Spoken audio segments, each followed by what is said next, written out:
Anong gagawin ko? Sinag. Anong gagawin ko?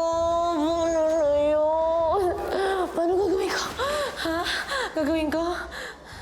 Wala. Bakit?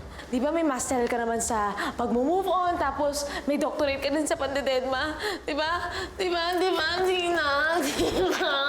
Eh, bakit ka nagkakaganito? Paano pag nalaman ni Trish? Paano pag nalaman ni Trish yun ako? Boyfriend siya ni Trish.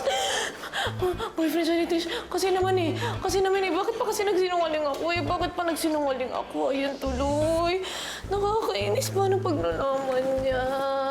Ano ba naman kasing laro to? Totoo na. Ano bang laro to? Ano bang laro to? Laro. Ano? Nandyan si Sinag? Ano balak mo? Hindi, kakausapin ko siya. Alam mo naman hindi makikinig sa'yo yun eh. Huwag kang makinig sa mga evil incarnation na yan. Alam mo, lalapit yan sa'yo talaga. Kaya umiwas ka, ha? Do you understand?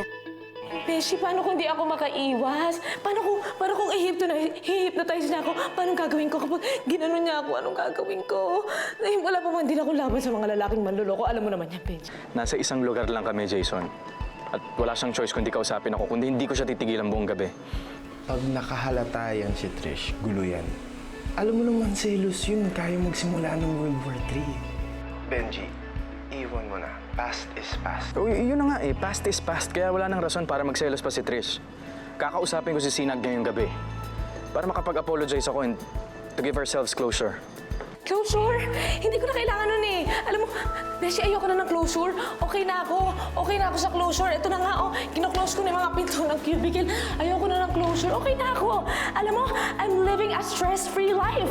Okay na eh. Pero ngayon, Beshi, para ako na surprise quiz. 1 to 100 identification. Alam mo, Bessie, tumakas ka na habang may chance ka pa. Hindi ko sasayangin ang chance na to. Beshi, suntuin mo ako dito. Hindi ko na kaya, Beshi. Nasa CR lang ako, magkukulong na ako dito. Pa-flash ko na lang yung sarili ko sa toilet. Ha? Try ko kaya. Sige. Boss, pwede pag-usapan natin to. May 1,000 ko rito. 1,000? Oo. Anong magagawa ng 1,000 mo? Lubog yan eh. O, tinan mo. Bira ka naman, kaya ka naman pala nakatulog eh. Nakainom ka eh. Paano kung iba napuruhan mo? Paano pag ikaw mismo na disgrasya? Tapos ako. Sige, Beshi. Bye-bye. Tatakas ako. Uwi na ako.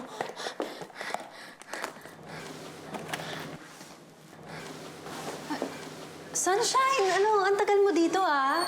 Ha? Aray. Hindi kasi... Asan na dyan ko?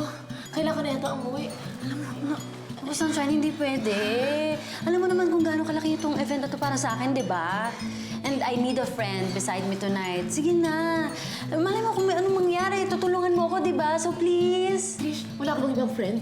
Wala. Pero may gamot ako. May gamot ako. May gamot ako. Tara, oo, may gamot ako. Ito. Sige. Oo. And ready ako sa mga ganyan. Oo.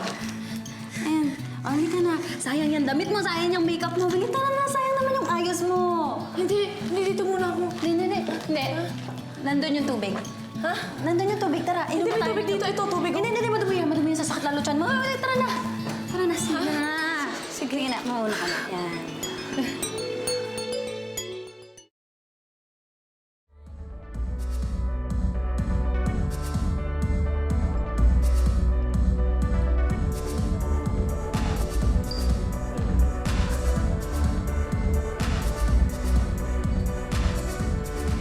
Thank you, sir. Thank you, ma'am, for coming. Maraming salamat sa binibigay niyong suporta sa radio station namin. I look forward to many more years of partnership with your brand. Hindi naman mahirap ibigin ang istasyon niyo, ma'am. Thank you. Excuse lang po, Mr. Excuse po. Hello, Badong. Nasaan ka na ba? Kailangan ko na umalis talaga dito eh. Medyo natatagalan kami dito eh. Tatagalan ka pa. Bakit? Ano nangyari? Ngayon wala pa nangyayari pero baka mamaya meron na. O sige, pupunta na ako dyan. Oh, sige, dalian mo ha. Chip, dali mo na lang sa presinto yan. Susunod na lang ako doon. Sige, tara, sumakay ka na.